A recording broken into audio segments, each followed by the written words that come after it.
مانگتے نہیں. بلاد آپ کو تبلیغ اللہ کے پیغمبروں کی ہوا کرتی ہے. یہ اللہ کے پیغمبر نے بھیجے ہیں جو کہتے حق ہے تو قبول کر لو. جب اس نے بہت سوال کیا قوم اس پر ٹوٹ پڑی, ہاتھوں سے بکوں سے لاکھوں سے اس کو شہید کر دی. کس کو؟ جب اس کو مار رہے تھے پھر رہتے اس کی زبان سے دعا کرنے لفظ پر حضرت قومی اے اللہ میری قوم کو ہدایت سے دعا کرتے. قرآن پاک میں وہ شہید کر دیے گئے. قرآن پاک میں ہے شہید ہونے کے بعد اللہ کے دربار میں جب پہنچے تو عرض کیا اللہ پاک کسی طرح میری قوم کو خبر ہو جائے مجھے اللہ نے کیا چیزوں سے نوازا ہے, کیا اکرام کیا ہے تاکہ سن کر ہی وہ ایمان لے. اس کا ذکر سورہ یاسین موجود. تو وہ حبیب بن نجار جو ہے, حبیب بن اسماعیل نجار, وہ حضور کی بعثت سے 600 سال پہلے حضور پر ایمان لایا. بہت سے لوگ ایسے ہیں جو حضور کی بعثت سے بہت پہلے ایمان حضور پر لے آئے.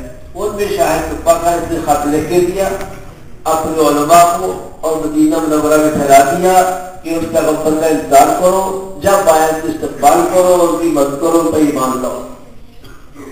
علماء کی جماعت وہاں ٹھہری. کہاں؟ مدینہ شریف کے 2 منزلہ مکان. اور وہ فوت ہو گئے, ان کی اولادیں چلی, وہ فوت ہو گئے, ان کی اولادیں چلی, وہ فوت ہو گئے, ان کی اولادیں چلی. جب قبا میں حضور تشریف لائے کر کے اس وقت اس خاندان سے حضرت ابو ایوب انصاری زندہ تھے. ان کا خاندان تھا اور یہ وہاں آباد تھے. اس لیے اونٹنی وہاں جا کے بیٹھی جہاں حضور کے استقبال کے لیے لوگ ٹھہرے. اس جگہ کا انتخاب اس لیے ہو. جب یہ لوگ قبا میں پہنچے ہیں انہوں نے کچھ نہیں بتایا. حضور نے خود فرمایا شاہد کو بات خط دو مجھے. وہ خط اس وقت میں لکھو 300 سال پہلے. تو کرنے کا مقصد کہ اللہ پاک نے ان لوگوں کو ایمان نصیب فرمایا جن کی قسمت اچھی سی. ہماری قسمت والا نہ حال کوئی قسمت اللہ باری نہ کرے کسی. آمین. پیغمبر کا ساتھ دینا بہت بڑی چیز, مخالفت کرنا بہت بری چیز. اس سے بڑی برائی ہو سکتی ہے. تو حضور پہاڑا 14 دن قیام کے بعد حضور مدینہ پہنچ گئے. ابو ایوب انصاری کے مکان پر حضور بیٹھ گئے. حضور نے اہل مدینہ کو پہلا خطاب کیا. اس خطاب کے اندر نصیحت فرمائی. وہ نصیحت تمہیں سنانی اگر دل کے کانوں سے سنو. ارشاد تمہیں پتہ ہی نہیں کام ہوتے کہ ویسے ہی اشارے کریں.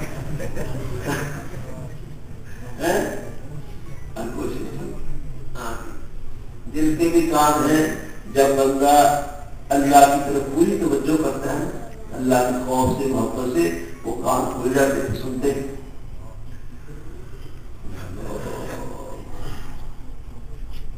ویسے پاک جاتا ہے سیدنا فاروق اعظم رضی اللہ عنہ ممبر پر بیٹھے, ممبر پر کھڑے خطبہ دے. مرے نبوی پر مسجد نبوی کو خطبہ دے. کون؟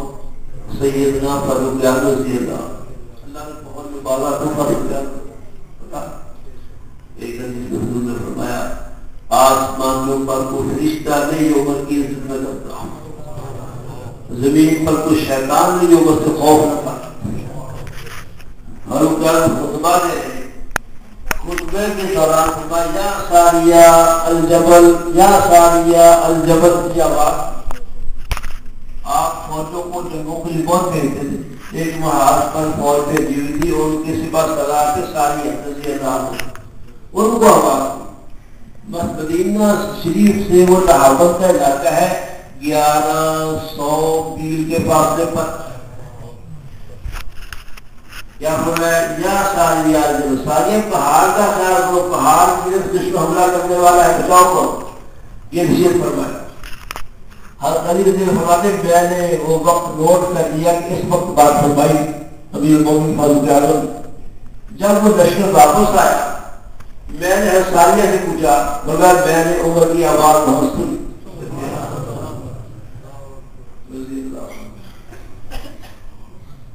ہمیں پہاڑ سے ہونے والے حملے کو پسپا کر دیا. ان کی آواز کے بعد اپنا تحفظ کیا. تو حضور اقدس صلی اللہ علیہ وسلم نے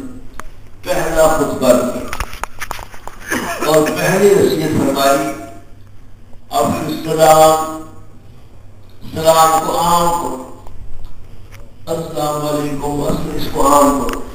لوگ کوئی اور الفاظ بولتے تھے جیسے آج بھی لوگ تھے آداب غیر شرعی ہے، تسلیمات عرض کرتا ہوں، ثابت سننا نہیں ہے. سلوک عیسائیوں کا طریقہ ہے بغیر اسلام کے. اسلام ہے السلام علیکم، اس کو عام کرو، سنت کو عام کرو. السلام علیکم کی سنت کو عام کرو.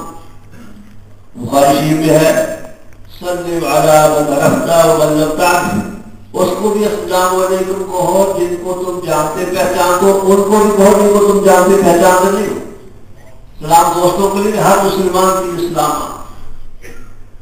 تو پہلے صرف افشوا السلام، سلام کو عام کو. دوسرا فرمایا اطعموا الطعام، کھانے کھلایا کرو. کس کو کھلایا کرو؟ نیک بندوں کو بھی کھلاؤ، غریبوں کو کھلاؤ، مسکینوں کو کھلاؤ، گناہگاروں کو کھلاؤ، قیدیوں کو کھلاؤ، مسافروں کو کھلاؤ. غریبوں، مسکینوں، مسافروں اور قیدیوں کو کھلانے کا درجہ سب سے زیادہ ہے. بولو، کھانا کھلانا بڑی عبادت ہے. صرف کھانا نہیں چاہیے، کھلانا بھی چاہیے. کھلانے کا جذبہ زیادہ اچھا ہے. میں تعلیم سے حضرتوں والے تعلیم پڑھتے ہیں تو ہمیشہ یہ توقع لوگ ملائیں ہمارے دیگے پکا کر، ہاں جی حلوے پکا کر، گردے پکا کر پتیلے میں لے کے یہاں ہے تو کھلایا بھی کرو. اپنی حیثیت پر تم نے چائے بنائی ہے پالیا دودھ کی تو چائے کے پانی تھوڑا جائے ڈال کے ایک کپ اپنے کسی ساتھی کو دے دو تو بڑا کھلانا ہو گیا. ایک آدمی 10 لاکھ روپے کا مالک، وہ 10 لاکھ میں سے 1 لاکھ خرچ کرتا ہے. ایک آدمی 10 روپے کا مالک ہے، اس میں سے 1 روپیہ خرچ کرنا، دونوں برابر اللہ کے لیے. اس میں اپنی کمائی کا 10واں حصہ خرچ کیا، اس نے اپنی کمائی کا 10واں حصہ خرچ کیا. اللہ کے یہاں سے بات ہو رہا ہے، اللہ پاک کے یہاں مال یہ وہ زیادہ کوئی حیثیت نہیں، اندر کے جذبے کا اظہار ہے. کس جذبے سے کام ہو رہا ہے. جذبہ صحیح ہو، عمل چھوٹا ہو بہت بڑا ہے. جذبہ غلط ہو، عمل بہت زیادہ بالکل بیکار ہے. کوئی حیثیت اللہ کے نزدیک اس کی نہیں. صلی اللہ امام راضی رحمۃ اللہ علیہ اس امت کے بہت بڑے امام عالم ہوئے. 32 جلدوں میں عربی میں تفسیر کی اور بڑے کام کیے. وقت نہیں ان کی بات مطلب نہیں ہوتی. ارشاد اگر ارشاد ہے کسی اور کے پاس کرتے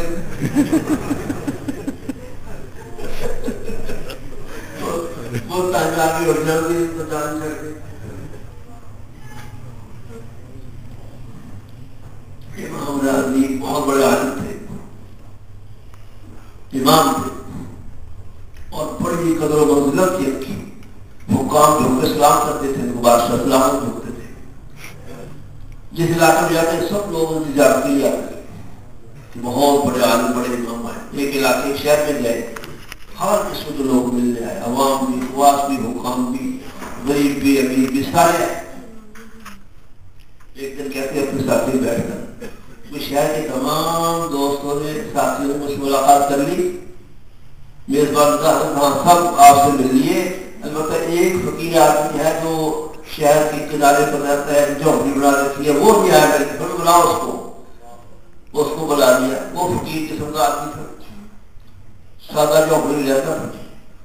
اس نے پوچھا کہ آپ مجھے ملنے کیوں نہیں آئے؟ وہ کہتے ہیں بڑے بڑے حاکم، بڑے بڑے عمرا، ہاں بڑے بڑے لوگ آپ کو ملنے کے لیے آ گئے، میں غریب مسکین نہ بھی ملا تو آپ کی شان میں کیا فرق واقع ہوتا ہے. امام راضی نے کہا نہیں، یہ جواب اہل ادب کا ہے، اہل ادب صوفیہ کرام کا ہے. صحیح جواب دو تو مجھے ملنے کیوں نہیں آئے؟ وہ کہتے ہیں میں تمہیں ملنے کیوں آتا، کیوں مل جاتا؟ امام بولے انا الامام العظیم واجب التعظیم، میں اس وقت کا بڑا امام ہوں اور امام کی تعظیم کرنا واجب ہے. تعظیم کا تقاضا کہ تم مجھے مل جاتے. اچھا تم بڑے امام ہو، اگر تم بڑے امام ہو تو میرے ایک سوال کا جواب. اس فقیر نے کہا کہ جو پوچھو جو چاہو پوچھو. بڑا فخر تھا اپنے تھال بول رہا. یہ باتیں جو چاہو پوچھو اس وقت نکلتی ہیں جب اندر بنا ہوا نہ ہو، اندر بگڑا ہوا ہو، اس میں یہ دعوے ہوتے ہیں. دعویٰ کرنے والا مارا جاتا ہے. اللہ کو دعویٰ پسند نہیں، آج بھی پسند ہے. ایک دعوے میں بات کرو ارشاد. یہ دعویٰ کرنے والی بات چھوٹی سی. ایک آدھ دعویٰ کیا مجھے 2 چیزیں حاصل ہیں، بڑے فخر سے کہتا ہے. پوچھا کون سی؟ کہتے ایک حافظ دوسری بھول گیا. ایک حافظ دوسری بھول گیا اور تو چلے گئے بھولے گئے. ویسے حافظے کی نفی بھی بھول جاتے ہو گئی. دونوں باتوں کے اندر تھوڑی نفی کر دعویٰ کیا تھا حافظے کا تو نہ حافظہ رہا نہ دوسری چیزیں. دعویٰ پسند نہیں. اللہ کو آج بھی پسند ہے. ہمیں کچھ نہیں آتا. اللہ کی طرف سے رحمت ہوگی تو کسی بات کا جواب دے سکتے نہیں. ہمیں کچھ نہیں آتا. جو اللہ والے ہوتے ہیں وہ جواب دیتے ہیں. کیونکہ فخر الدین رازی پر فخر غالب تھا، اصلاح ہوئی نہیں تھی، اللہ والوں کی صحبت حاصل نہیں تھی. اس کا جب چاہو پوچھو، فخر تک ہر بات میں جواب دے سکتے. انہوں نے پوچھ لیا کہ اللہ میاں موجود ہے؟ کہا کہ ہاں موجود ہے. دکھاؤ کہاں. دلیل تو امام راضی عالم تھے، بڑے دلائل کے انبار لگا بہت دلائل دے دی.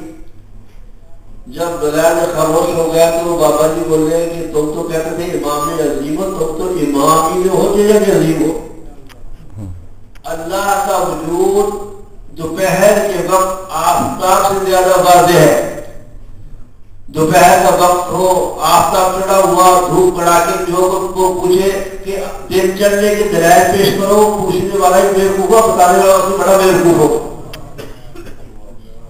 سمجھے تمہاری جہالت ہے، تمہیں دلائل دی. اس کو دلائل دینے کی ضرورت نہیں، یہ تو بنی ہی چیز. اس کے بارے میں کوئی امام نہیں. کیسے ہونا بڑے بیوقوف. میں گیا فیصلہ باد کروڑ پکڑا کے اس کو ایک مولا غلام محمد لوگ جاتے ہیں. مولا غلام محمد صوفی غلام صاحب تھے، اب چل ہو گئے پینتی والے. انہوں نے پوچھا کہ کروڑ پکڑے کسی مولا صاحب نے آپ کو کتابیں دی ویسے منوائی کی پڑھنے کی لیے واپس کرنی چاہیے تھی، کتابیں پہنچانے کی. لیکن نہ مجھے آپ کتابوں کا پتہ، نہ مجھے کس نے دی. کہتے اصل میں بیوقوف ہے مولوی جو اپنی کتابوں کو اپنی کتابیں کسی کو دے دے، اس نے بڑا وہ بیوقوف واپس کر.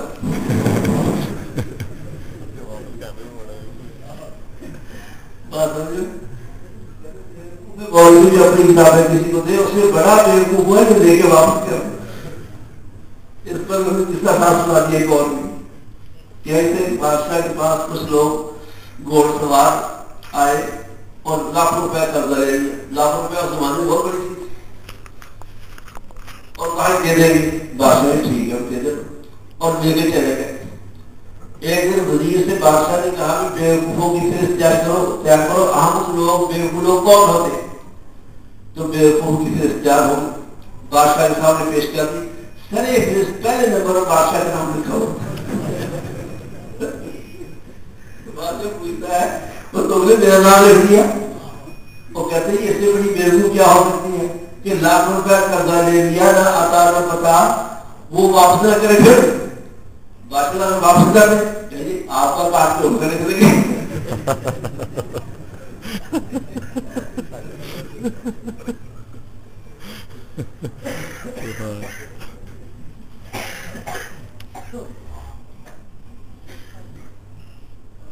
کیا بات ہے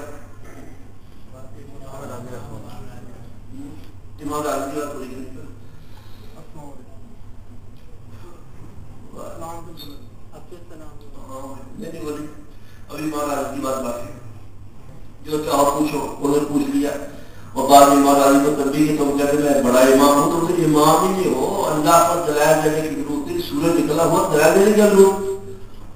اس وقت علماء متاثر نہیں تھے، فوراً مان لیا مہاراج نے کہ میری غلطی ہے. اور یہ بھی سمجھ گئے یہ بابا کوئی عام آدمی نہیں ہے، یہ اللہ والے. اور عرض کیا حضرت میری اصلاح فرماؤ. ان کی توجہ سے احساس ہو گیا اپنی غلط غلطیوں کا. میرے ساتھ میری کٹیا میں چلو 40 دن تو میں پاس رکھوں گا، پھر اصلاح ہوگی تمہاری. وہاں لے گئے 4 دن بند رکھا، اسی کا اذکار کرایا ضرورت انسانی کے لیے، کھانے پینے کے لیے، اور وہ نماز میں نکلنے باقی سارا دن بند۔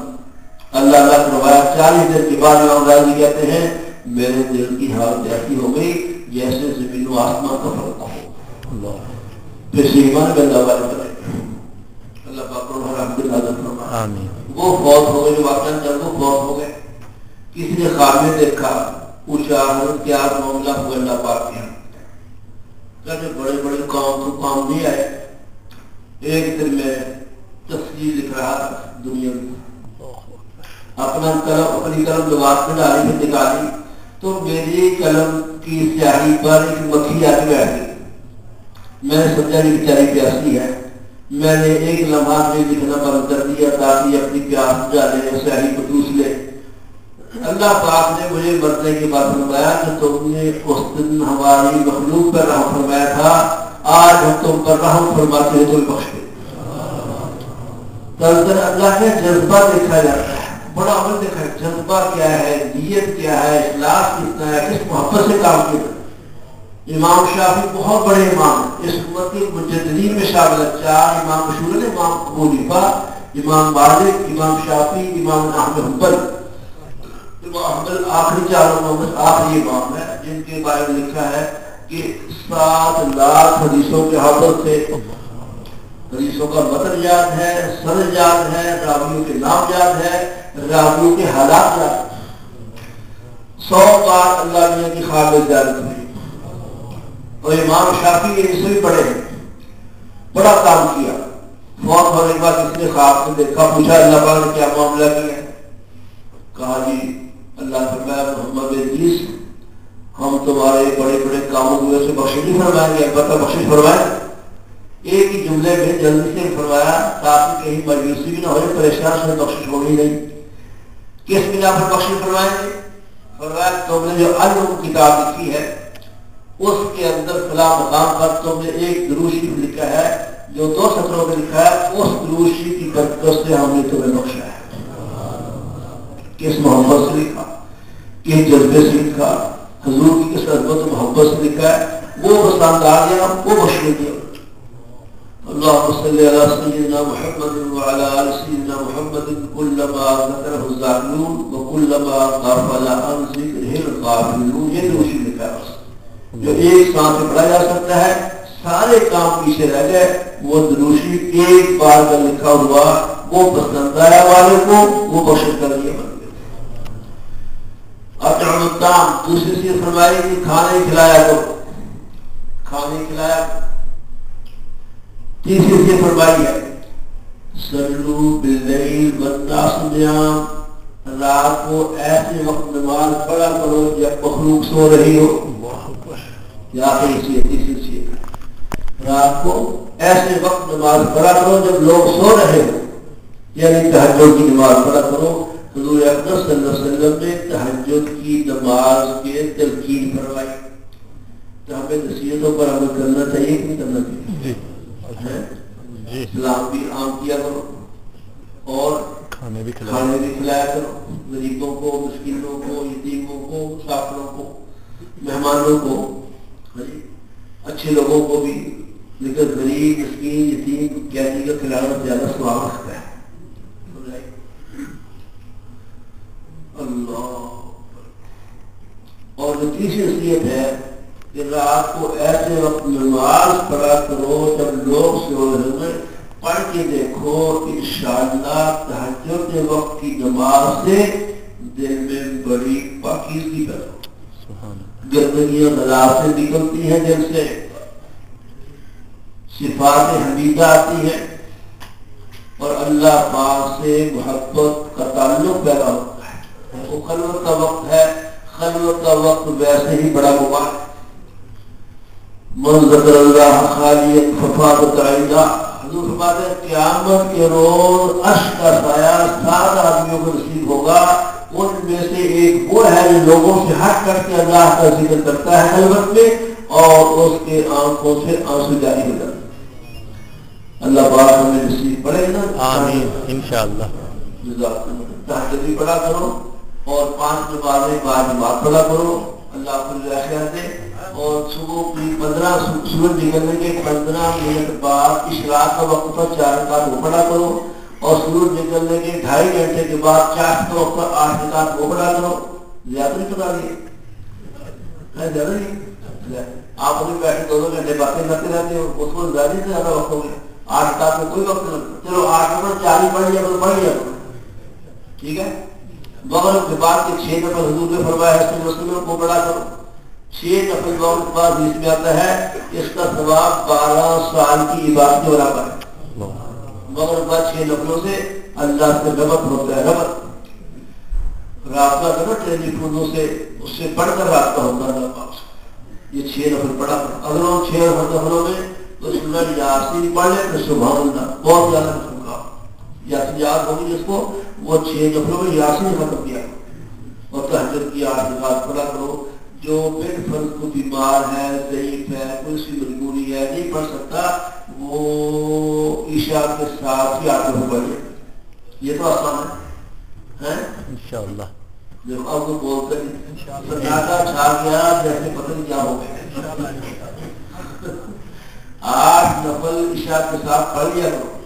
جو تہجد میں اٹھنا دن کے لیے بہت مشکل ہو, ورنہ اپنے وقت تہجد کا بہت مبارک وقت ہے. اللہ پاک مجھے بھی آپ کو بھی توفیق نصیب فرمائے. آپ تھوڑا بہت تو کرنا ہے, زیادہ وقت آپ کو نہیں لینا, پہلے کافی